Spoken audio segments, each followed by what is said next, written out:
ये लाइट्स बंद कर दो बेटा।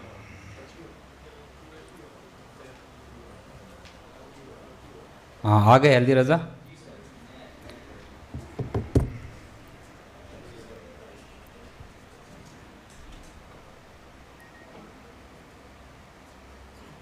क्योंकि जूम का टाइम जो है ना it is very limited, so Zubair साहब thank you very much for joining us और taking your time, we really appreciate it and please over to you.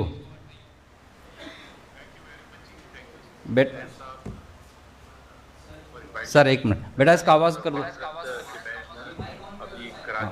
वो माइक साइड वाला ऑन कर। जुबैर साहब एक minute.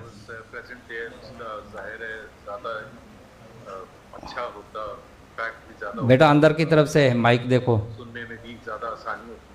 In any case, unfortunately, I was involved here. अभी शायद में से किसी ने देखा हो, आपसे चंद घंटे पहले हमने एक प्रेस कॉन्फ्रेंस की थी, वो इकोनॉमी पर थी। अब ये फॉरेन पॉलिसी पर बोलना है तो हेड मैंने चेंज कर ली है। इनफैक्ट मैं शेयर करना चाहता हूँ ऑडियंस के साथ सब्जेक्ट जो मुझे ज्यादा इंटरेस्ट करता है हमेशा से, वो फॉरेन पॉलिसी है और उसका जाहिर है पाकिस्तान के अवाम से डायरेक्ट ताल्लुक होता है। और मैं हमेशा एक चीज कहता हूँ जब हम फॉरेन पॉलिसी की बात करते हैं कि foreign policy is a tool that every government और any government use for economic prosperity of its people. अगर फॉरेन पॉलिसी में आप जो भी तीर मार रहे हैं, जो भी इनिशिएटिव्स ले रहे हैं, जितनी भी आपकी पजीराई हो रही है दुनिया में, अगर उसका पाकिस्तान के अवाम को कोई फायदा नहीं होता तो वो फिर इफेक्टिव या उसका कोई फायदा है ही नहीं। क्योंकि हम जिस तरह से देखते हैं हमारे वजीर आजम इस वक्त जो है वो बहुत से ममालिक में जाते हैं और जब वो जाते हैं तो एक तासुर आता है कि हमारी जो फॉरेन पॉलिसी है वो बड़ी जबरदस्त है, बहुत इफेक्टिव है। The way the prime minister is received, the way he is given reception and everything, but that has to convert into what? Foreign direct investment into Pakistan, जिसका डायरेक्टली फिर पाकिस्तान के अवाम को आइंदा आने वाले महीनों सालों में फायदा हो। और दूसरी चीज कि पाकिस्तान यहां से उन ममालिक में क्या चीज एक्सपोर्ट कर सकता है और एक्सपोर्ट में इंक्रीज होने का, ये दो फंडामेंटल बुनियादी चीजें। अभी जब मैं थोड़ी देर पहले सुन रहा था तो इंडिया पाकिस्तान के हवाले से बात हो रही थी और मेरा हमेशा से ये मौक़िफ़ रहा है कि हमारी फॉरेन पॉलिसी में इस चीज पर फोकस नहीं किया गया कि रीजनल पीस कितनी ज्यादा इंपॉर्टेंट है। There is no country in the world which has made economic progress without doing trade with its neighbors, and for that fundamental requirement is to have a peaceful environment. अब unfortunately over the many decades हमारे जितने neighbours हैं सिवाय China के अगर हम देखें तो हर एक के साथ एक तरह से दंगल ही चल रहा है। ईरान के साथ थोड़ा कम है, इंडिया के साथ तो बहुत ज्यादा है, अफगानिस्तान के साथ आपको पता है कि इस वक्त क्या हालात है। सो हमारी जो लीडरशिप है for most part of our history has forgotten this major issue that foreign policy must convert into doing trade, and especially with its neighbors, because आसान होता है। अगर आप दुनिया की मुख्तलिफ रीजन्स पे देखें, आसियन कंट्रीज को देखें तो तकरीबन 85% of the trade is with in those countries. आप जीसीसी कंट्रीज को देखें कि उनमें ट्रेड आपस में कितनी है। आप यूरोपियन यूनियन को देखें, European union is a trading block. तकरीबन 80% से ज्यादा trade is from with in those countries because it is beneficial, it is easy, it is very easily understood because जिस खित्ते में आप रहते हैं उसमें लैंग्वेज, कस्टम्स और आपका खाना पीने के जो चीजें वो आसान होता है। आई मीन बड़ा सिंपल सी है। अगर आप लाहौर बॉर्डर के दूसरी तरफ 15-20 किलोमीटर से अगर आप टमाटर और प्याज मंगवाएंगे, they'll be cheaper than getting the same products from elsewhere. Unfortunately, and I now come to the main point, our leadership over the years have used foreign policy not to advance the economic prosperity of the country, but to get the support of the big powers, जिसकी वजह से उनकी अपनी legitimacy में उनकी power जो है, जो कि for most parts it has been illegitimately acquired, तो उस पावर को legitimacy देने के लिए they use it, and we can go back to the Ayub era for example. उससे पहले हम सीटो असेंटो के मेंबर बनते. सीटो असेंटो जो था डिफेंस पैक्ट्स थे, यूएस लेड डिफेंस पैक्ट्स थे अगेंस्ट सोवियत इंपीरियलिज्म और कम्युनिज्म या जो भी आपके, और पाकिस्तान उसका विलिंग पार्टनर बना, बल्कि इस हद तक पार्टनर बना कि हमने अपने वाडा बेर एक केपी में जगह, वहां हमने अपना एयरबेस भी अमेरिकन को दिया ताकि वहां से उनके जहाज जाते थे स्पाइंग करने के लिए सोवियत यूनियन पर. ऑब्वियसली जब आप इस किस्म का एक कोई फैसला करते हैं कि आप दो सुपर पावर्स थी उस वक्त, एक सोवियत यूनियन एक यूएस, जब आप एक के साथ इतनी हद तक देते हैं कि आप उसके डिफेंस पैक्ट का हिस्सा बनते हैं और हर हद तक जाने के लिए तैयार होते हैं उसके ऑब्जेक्टिव मीट करने के लिए, तो आपको obviously you can't got the legitimacy what he needed. But उसकी एक बहुत डाउन साइड भी होती है, प्राइस भी होती है कि जी सोवियत यूनियन एक उस वक्त सुपर पावर था, how Soviet Union will look at Pakistan and whether Soviet Union हमें कोई नुकसान पहुंचा सकेगा या नहीं. And sure enough when 1971 war came, just before that आपको याद होगा कि अगस्त 1971 if I am not wrong, तो एक डिफेंस पैक्ट इंडिया और सोवियत यूनियन के दरमियान हुआ, और उसका नतीजा वो जब 1971 दिसंबर में जब जंग का आगाज हुआ पाकिस्तान का इंडिया का, तो सोवियत यूनियन ने भरपूर साथ दिया इंडिया का. तो बहुत ही अच्छा, जिनके साथ हमारा डिफेंस पैक्ट था यूएस के साथ, उन्होंने नहीं दिया. हम इंतजार करते रहे 7th फ्लीट आएगा और हमें बचाएगा. Even in 1965 war which US was bound to help Pakistan with arms and ammunition and whatever we needed to fight India, they did not provide us that thing. But हमने उससे कोई lesson learn नहीं किया, because जो असल मकसद था वो अयूब खान को पॉलिटिकल लेजिटिमेसी चाहिए थी, एंड ही गॉट, बिकॉज उस वक्त कैनेडी और उसके बाद प्रेसिडेंट जॉनसन, बड़ा जबरदस्त रिसेप्शन मिलता था, प्रेसिडेंट अयूब जाते थे. मैं याद दहानी इसलिए करा रहा हूँ कि ये पहली दफा नहीं हो रहा जो अभी हमें रेड कार्पेट ट्रीटमेंट मिलती है. 79 में सोवियत ऑक्यूपेशन होता है और ज़ियाउल हक उससे 2 साल पहले उन्होंने मिलिट्री कू किया होता है, and he was obviously looking for some legitimacy, और here he got an opportunity, and he decided that Pakistan will become a frontline state of the United States and all the other coalition partners in the fight against Soviet Union. उसके जो भी मकासद होंगे वो तो एक दूसरी बहस है, बट हम अगेन एक ऐसी जंग में फंस गए जो हमारी जंग नहीं थी, जिसके डायरेक्ट implications हमारे पर आने थे, but there was no debate because there was a military dictator sitting for his own personal power. He took that decision and Pakistan को उस जंग में फेंक दिया, जिस जंग का हमारे से बराह रास्त कोई ताल्लुक नहीं था, जिसके असरात हमारे ऊपर होने थे, और जो अब हम जब मुड़ के देखते हैं तो हमें पता चलता है कि जी हम Pakistan paid a huge price. Clashing of culture है सबसे बड़ी बात जो पाकिस्तान के साथ हुई. पाकिस्तान मेरे नजदीक 79 से पहले was a normal liberal tolerant society. Tolerant is the most important word, because tolerant का मतलब ये था कि ये नहीं था कि पाकिस्तान कोई बहुत ही लिबरल था, लेकिन ये था कि एक्सेप्टेबिलिटी थी कि भाई आपने, जिस तरह आजकल यूएई को अगर आप देख लें फॉर एग्जांपल, या खत्ते में दूसरे ममालिक, कि भाई आपने अगर आप बहुत रिलीजियस कंजर्वेटिव है तो आपको कोई पाबंदी नहीं है, आप जितनी मर्जी इबादत करें, उसकी तशहीर करें, जाके बताएं. अगर आप लिबरल वैल्यूज रखते हैं, आपने जो भी आपका रहन सहन है आप उसके हिसाब से अपना सकते हैं. There was nothing to target in the name of religion. और वो सबसे बड़ी जो इंटॉलरेंस हमारी सोसाइटी में, that was a direct result of a decision to plunge ourselves into a war that was not us. और फिर और जो उसके फिर मुहाजिरीन आए, अफगान मुहाजिरीन आए, इकोनॉमिक कॉन्सिक्वेंसेस हुए एंड सो ऑन, और उसकी वजह से जाहिर सी बात है वो इतने ज्यादा अरसे तक ज़ियाउल हक चलते भी रहे. फिर एक 9/11 हुआ, और अगेन उससे हमारा डायरेक्टली कोई ताल्लुक नहीं था.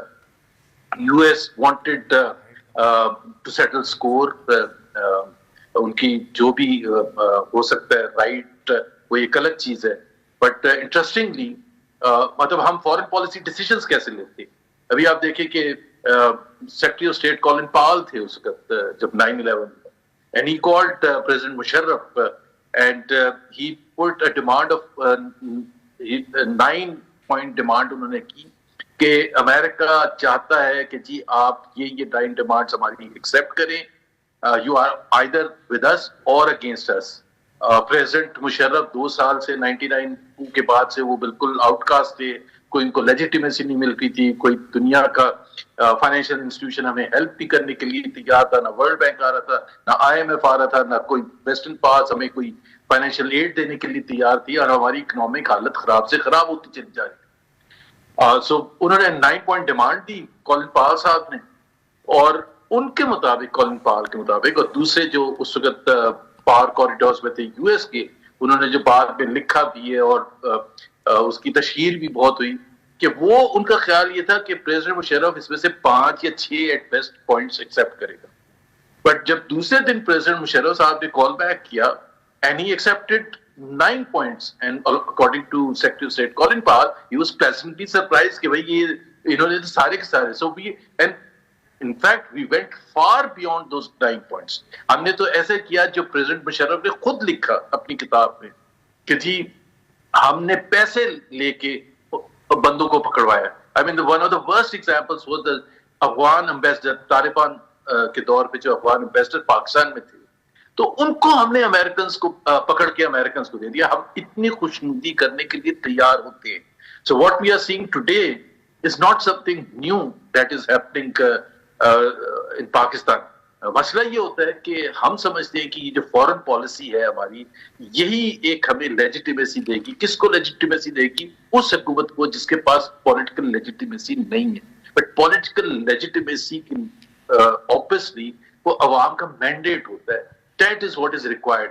सो अमेरिका के जब तक इंटरेस्ट होता है, और फिर जब 9/11 के बाद हम कूदे उस जंग में, उसके तो इतने ज्यादा खौफनाक डेवास्टेटिंग कॉन्सिक्वेंसेस पाकिस्तान के अवाम पर, पाकिस्तान की मीशत पर, और ओवरऑल पाकिस्तान की जो एक हमारी सोसाइटी है, वो बिल्कुल आप कह सकते हैं, वी कैन से, कि बिल्कुल तबाह कर दिया। हम आज तक उससे नहीं निकले। Pakistan is no more a normal country that obviously जो कायदे आजम ने परसीव किया था। बट जाहिर है मुशर्रफ साहब को तो वो 9 साल मिल गए, और उन्होंने तो मजे करके अपनी पावर को, और आपको याद होगा, मैं याद दहानी के लिए करवा रहा हूँ कि प्रेसिडेंट मुशर्रफ व्हाइट हाउस जाते थे, और there were 3 world leaders at the time on the foreign policy stage in the world, that was President Bush, Prime Minister Blair and President Musharraf.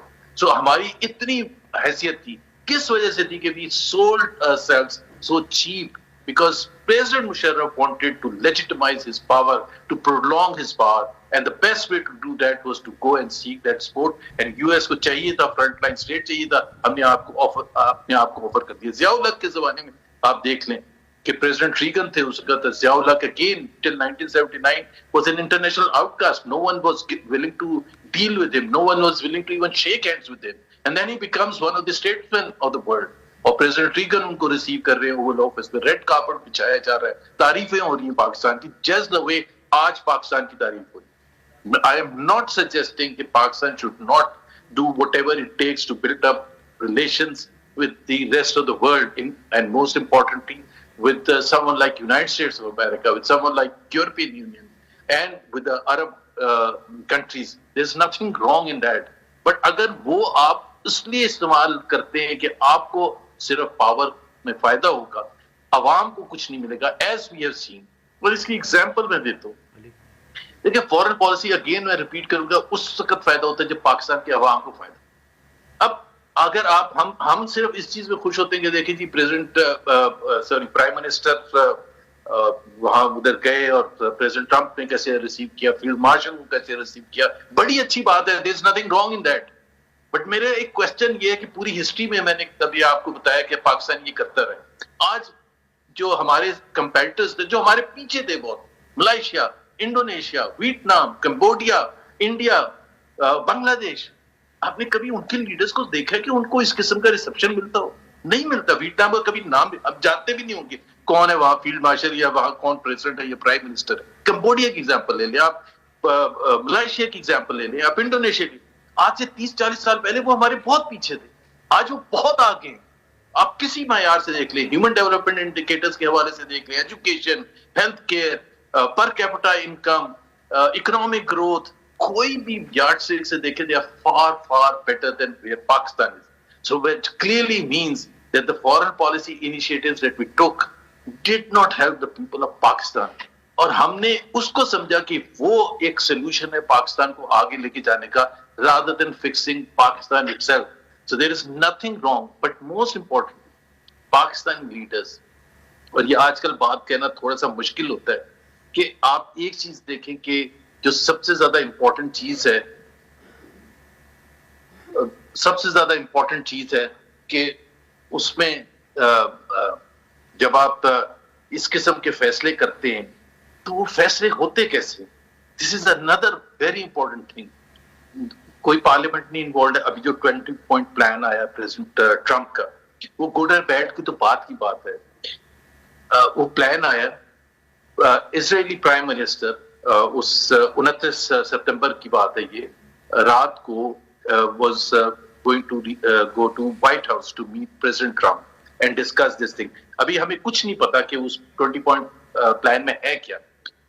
Israeli prime minister पहुंचते हैं president Trump के पास, उसके 2 घंटे के बाद वो प्रेस कॉन्फ्रेंस करते हैं दोनों, और उसमें प्रेसिडेंट ट्रंप ऐलान करते हैं 20 पॉइंट प्लान का। उससे 3 घंटे पहले prime minister Shehbaz Sharif had already came out with a tweet, and this is a matter of record, 29 सितंबर 7:30 बजे पाकिस्तानी टाइम के शहबाज शरीफ साहब ने 20 पॉइंट प्लान को वेलकम किया प्रेसिडेंट ट्रंप के। अब बाद में आपको पता कि the embarrassment that we faced, अब ये फॉरेन पॉलिसी आप जरा इमेजिन करें कि रन कैसे हो रही है। इसाक डार साहब ने सब्सिक्वेंटली पार्लियामेंट में आके ये एक्सेप्ट किया कि प्राइम मिनिस्टर ने जब वेलकम किया था तो उस वक्त उनको नहीं पता था कि एग्जैक्टली 20 पॉइंट्स क्या है। वो बाद में जो 20 पॉइंट्स उनके साथ डिस्कस हुए थे शहबाज शरीफ साहब के साथ, फील्ड मार्शल के साथ, उसमें रद्द-बदल हुआ था, और इस वजह से उन्होंने कबल वक्त उसको वेलकम कर दिया। What does it say about the process? There was no cabinet in Pakistan which was involved. There was no parliament which was involved. No other stakeholders was taken on board. A few people sitting and deciding the foreign policy of Pakistan, which will have far-reaching consequences for the people of Pakistan. जब ये चले भी जाएंगे शहबाज शरीफ साहब, field marshal साहब, eventually सबने जाहिर है हुकूमत छोड़नी होती है, तो उसके बाद हम बैठ के ये कह रहे होंगे ये गलत हुआ। जैसे आज हम बैठ के कहते कि जो मुशर्रफ साहब ने फैसला किया था नाकाबीना को on board. In fact, all the books that have been written by the generals who were at the time with General Musharraf, उन्होंने कंफर्म किया कि they did not know. हमने हवाई अड्डे, हमने एयर बेसिस कमिट कर दी थी प्रेसिडेंट मुशर्रफ ने टू द अमेरिकन्स, जैकबाबाद और एक बलूचिस्तान में, मुझे याद नहीं आ रहा, and the generals did not know exactly कि what we have committed. So ये जो फॉरेन पॉलिसी उसी वक्त इफेक्टिव हो सकती है जब it represents the will and the aspirations of the people of the country. That is what foreign policy है, जिसमें एक एग्जाम्पल है कि जिसमें हम बहुत ज्यादा फोर्स होते हैं कि बिकॉज हमें पता है कि फलस्तीन के हवाले से पाकिस्तान के अवाम के क्या जज्बात है, सऊदी अरेबिया के हवाले से पाकिस्तान के अवाम के क्या जज्बात है, और हमें उसकी तर्जमानी करना जरूरी है। और अगर हम कोई पोजीशन ले रहे हैं जो अवाम की थिंकिंग के बरखिलाफ है, तो फिर हमें उतनी ज्यादा मेहनत करके तमाम स्टेक होल्डर्स को एक डिबेट करवा के पार्लियामेंट से बाहर एक डिबेट करवानी चाहिए। लेकिन असल फायदा हमारा फॉरेन पॉलिसी का उस वक्त होगा जब इस खित्ते में जिसमें हम रहते हैं उसमें अमन होगा और उसमें ट्रेड शुरू होगी, और उसके फिर बेहतरीन फायदे होंगे पाकिस्तान के अवाम के। And I think that is the fundamental thing that Pakistan must understand. मैं ये नहीं कह रहा कि जी मोदी साहब बहुत अच्छे हैं तो हमें उनके पांव पड़ने चाहिए, बिल्कुल भी ऐसी बात नहीं। Modi has messed up completely whatever opportunity Pakistan had to build up relations with India. But हमारा झगड़ा तो उससे पहले भी, अभी जो मैं सुन रहा था कि वो पार्लियामेंट पर हमला हुआ, फिर मुंबई अटैक्स हुए, और फिर कारगिल हुआ उससे पहले 99 में, तो उसने उन सब चीजों ने पाकिस्तान के कॉज को आगे नहीं किया। हम एक हाईजैकिंग का इशू हुआ था, लोगों को याद होगा, दिसंबर 1999 में खटमंडू से वो दिल्ली जा रही थी वो फ्लाइट, और उसको वो कर गया, and Pakistan was directly accused. And surely enough Pakistan ने जो हाईजैकर्स ने जो मांगे थे 3 लोगों को इंडिया से, और जो मिले हमें, उसमें एक जैश ए मोहम्मद सब्सिक्वेंटली बनी, उसके हेड थे, और 2 दूसरे जो भी अशखास थे वो भी कोई ऐसे कोई उनका कोई नाम अच्छे अल्फाज में नहीं लिया जा सकता, मतलब they were obviously involved in activities which are not good for Pakistan. So I think Pakistan must understand कि हमने बहुत सी वो हरकतें की जो हमें नहीं करनी चाहिए थी और जिसकी वजह से पाकिस्तान का इमेज खराब। अभी ये जो इतने डिटेल भी बताई गई थी, और फिर आप ये देखें कि जो हमने ऑर्गेनाइजेशंस थी पाकिस्तान के, हम खुद कहते हैं और सब एक्सेप्ट करते हैं कि जी पाकिस्तान में किसी भी ऐसी ऑर्गेनाइजेशन की जगह नहीं है जो इंडिपेंडेंटली अपने हिसाब से फॉरेन पॉलिसी, कोई अफगानिस्तान स्पेसिफिक है, कोई कश्मीर स्पेसिफिक है, कोई इंडिया स्पेसिफिक है, Tehreek Taliban Pakistan for example, Haqqani network है, कोयटा शुरा और लश्कर तैयबा, लश्कर जंगवी और Jaish e Mohammed and so on. It means the state has no control over such organizations, and we had to, I mean, we were obviously forced to take action against that.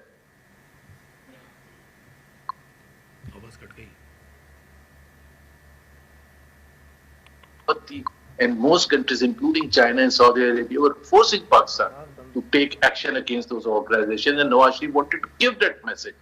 काबीना में उन्होंने share किया कि ये इस किस्म का हमारे ऊपर प्रेशर है।